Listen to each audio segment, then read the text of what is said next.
بسم اللہ الرحمن الرحیم۔ السلام علیکم ورحمۃ اللہ۔ میں بول رہا ہوں قمر سہروردی۔ حضور اقدس صلی اللہ علیہ وآلہ وسلم کا ارشاد ہے کہ جنت میں ایسے بالا خانے ہیں جو گویا آئینوں کے بنے ہوئے ہیں کہ ان کے اندر کی سب چیزیں باہر سے نظر آتی ہیں اور ان کے اندر سے باہر کی سب چیزیں نظر آتی ہیں۔ صحابہ نے عرض کیا یا رسول اللہ صلی اللہ علیہ وسلم، یہ کن لوگوں کے لیے ہیں؟ حضور صلی اللہ علیہ وسلم نے فرمایا، جو اچھی طرح بات کرے، یعنی ترش روئی سے چڑھا کر بات نہ کرے، اور لوگوں کو کھانا کھلائیں اور ہمیشہ روزہ رکھیں اور ایسے وقت میں رات کو تہجد پڑھیں کہ لوگ سو رہے ہوں۔ حضرت عبداللہ بن سلام جو اس وقت تک مسلمان نہیں ہوئے تھے، یہودی تھے، کہتے ہیں کہ جب حضور اقدس صلی اللہ علیہ وآلہ وسلم ہجرت کر کے مدینہ تشریف لائے، میں نے خبر سنتے ہی فوراً گیا اور آپ کا چہرہ مبارک دیکھ کر میں نے کہا کہ یہ مبارک چہرہ جھوٹے شخص کا نہیں ہو سکتا۔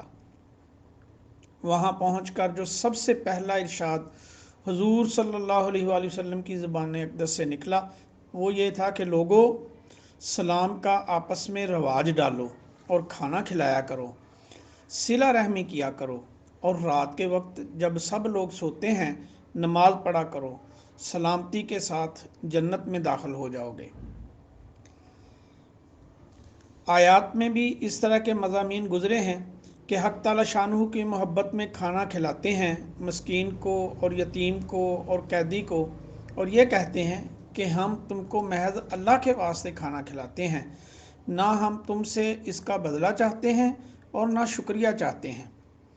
ایک حدیث میں آیا ہے کہ جو شخص اپنے بھائی کو روٹی کھلائے کہ اس کا پیٹ بھر جائے اور پانی پلائے کہ پیاس جاتی رہے، حق تعالی شانہ اس کے اور جہنم کے درمیان 7 خندقیں کر دیتے ہیں، ہر خندق اتنی بڑی کہ 700 سال میں طے ہو۔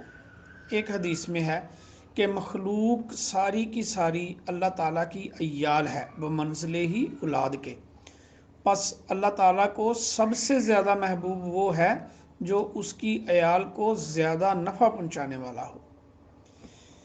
ایک حدیث میں آیا ہے کہ ہر بھلائی صدقہ ہے اور اس میں یہ بھی داخل ہے کہ تو اپنے بھائی سے خندہ پیشانی سے پیش آئے اور اپنے ڈول میں سے پڑوسی کے برتن میں ڈال دے۔ اچھی طرح گفتگو کرنے کا اہم جزو یہ ہے کہ اس سے خندہ پیشانی سے بات کرے، منہ چڑھا کر ترش روئی سے بات نہ کرے۔ ایک حدیث میں آیا ہے کہ احسان کا کوئی حصہ بھی حقیر نہیں، چاہے اتنا ہی ہو کہ اپنے بھائی سے خندہ پیشانی سے پیش آئے۔ ایک حدیث میں آیا کہ کوئی شخص احسان کے کسی درجے کو بھی حقیر نہ سمجھے اور کچھ بھی نہ ہو تو کم سے کم اپنے بھائی سے خندہ پیشانی سے ہی پیش آئے۔ ایک حدیث میں آیا ہے تیرا اپنے بھائی سے خندہ پیشانی سے پیش آنا بھی صدقہ ہے، کسی کو نیکی کا حکم کرنا یا برائی سے روکنا بھی صدقہ ہے، کسی بھولے ہوئے کو راستہ بتانا بھی صدقہ ہے، راستے سے کسی کانٹے وغیرہ تکلیف دینے والی چیز کا ہٹانا بھی صدقہ ہے، اپنے ڈول سے کسی کے برتن میں ڈال دینا بھی صدقہ ہے۔ ایک حدیث میں آیا ہے کہ قیامت کے دن جہنمی آدمی ایک صف میں کھڑے کیے جائیں گے، ان پر ایک مسلم کامل جنتی گزرے گا، اس صف میں سے ایک شخص اس سے کہے گا کہ تو میرے لیے اللہ تعالیٰ کے ہاں سفارش کر دے۔ وہ پوچھے گا کہ تو کون ہے؟ وہ جہنمی کہے گا تو مجھے نہیں پہچانتا، تو نے دنیا میں ایک مرتبہ مجھ سے پانی مانگا تھا جس پر میں نے تجھے پانی پلایا تھا۔ اس پر وہ سفارش کرے گا اور وہ قبول ہو جائے گی۔ اسی طرح دوسرا شخص کہے گا کہ تو نے مجھ سے دنیا میں فلاں چیز مانگی تھی، وہ میں نے تجھ کو دی تھی۔ ایک اور حدیث میں ہے جہنمیوں کی صف پر ایک جنتی کا گزر ہوگا تو ان میں سے ایک شخص اس کو آواز دے کر کہے گا کہ تم مجھے نہیں پہچانتے، میں وہی تو ہوں جس نے فلاں دن تمہیں پانی پلایا تھا، فلاں وقت تمہیں وضو کا پانی دیا تھا۔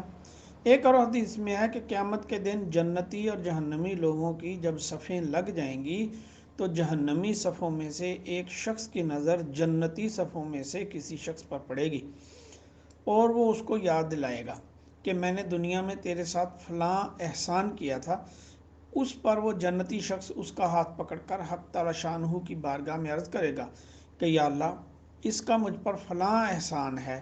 اللہ پاک کی طرف سے ارشاد ہوگا کہ اللہ تعالیٰ کی رحمت کے طفیل اس کو جنت میں داخل کر دیا جائے۔ ایک حدیث میں ہے کہ فقراء کی جان پہچان کثرت سے رکھا کرو اور ان کے اوپر احسانات کیا کرو، ان کے پاس بڑی دولت ہے۔ کسی نے عرض کیا یا رسول اللہ صلی اللہ علیہ وسلم وہ دولت کیا ہے؟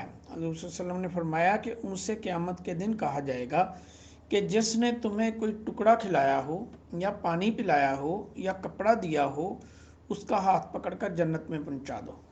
ایک حدیث میں آیا کہ حق تعالی شانہ فقیر سے قیامت میں اس طرح معذرت کریں گے جیسے کہ آدمی آدمی سے کرتا ہے، اور فرمائیں گے کہ میری عزت اور جلال کی قسم میں نے دنیا کو تجھ سے اس لیے نہیں ہٹایا تھا کہ تو میرے نزدیک ذلیل تھا، بلکہ اس لیے ہٹایا تھا کہ تیرے لیے آج بڑا اعزاز ہے۔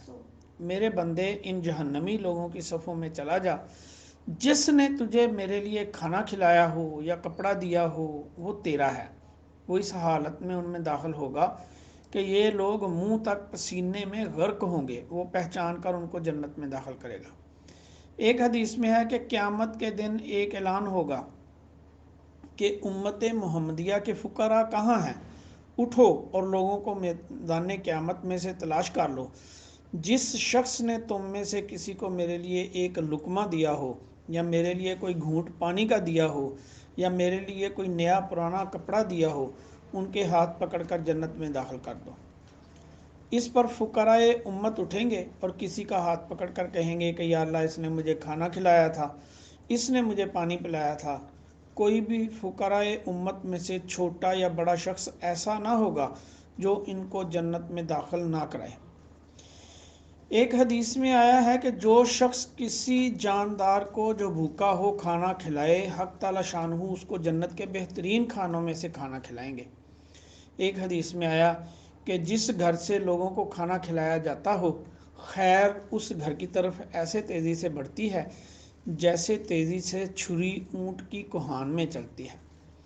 حضرت عبداللہ بن مبارک رحمۃ اللہ علیہ عمدہ کھجوریں دوسروں کو کھلاتے اور کہتے کہ جو شخص زیادہ کھائے گا اس کو فی کھجور 1 درہم دیا جائے گا۔ ایک حدیث میں ہے کہ قیامت کے دن اعلان کرنے والا اعلان کرے گا کہاں ہیں وہ لوگ جنہوں نے فقیروں اور مسکینوں کا اکرام کیا؟ آج تم جنت میں ایسی طرح داخل ہو جاؤ کہ نہ تم پر کسی قسم کا خوف ہے نہ غمگین ہو۔ اور ایک اعلان کرنے والا اعلان کرے گا کہاں ہیں؟ حدیث میں آیا ہے کہ بھوکے کے کھانا کھلانے سے زیادہ افضل کوئی صدقہ نہیں۔ ایک حدیث میں آیا کہ مغفرت کے واجب کرنے والی چیزوں میں بھوکوں کو کھانا کھلانا ہے۔ ایک حدیث میں آیا ہے کہ اللہ جل شانہ کے نزدیک سب اعمال سے زیادہ محبوب کسی مسلمان کو خوش کرنا یا اس پر سے غم کا ہٹانا یا اس کا قرض ادا کر دینا ہے یا بھوک کی حالت میں اس کو کھانا کھلانا ہے، یعنی یہ سب اعمال زیادہ پسندیدہ ہیں جو بھی ہو سکے۔ ایک اور حدیث میں ہے کہ مغفرت کے واجب کرنے والی چیزوں میں کسی مسلمان کو خوشی پہنچانا ہے، اس کی بھوک کو زائل کرنا ہے اور اس کی مصیبت کو ہٹانا ہے۔ ایک حدیث میں آیا کہ جو شخص اپنے کسی مسلمان بھائی کی دنیاوی حاجت پوری کرتا ہے حق تعالی شانہ اس کی 72 حاجتیں پوری کرتے ہیں، جن میں سے سب سے ہلکی چیز اس کے گناہوں کی مغفرت ہے، یعنی اور حاجتیں مغفرت سے بڑھ کر ہیں۔ سبحان اللہ و بحمدہ، سبحان اللہ العظیم و بحمدہ، استغفر اللہ۔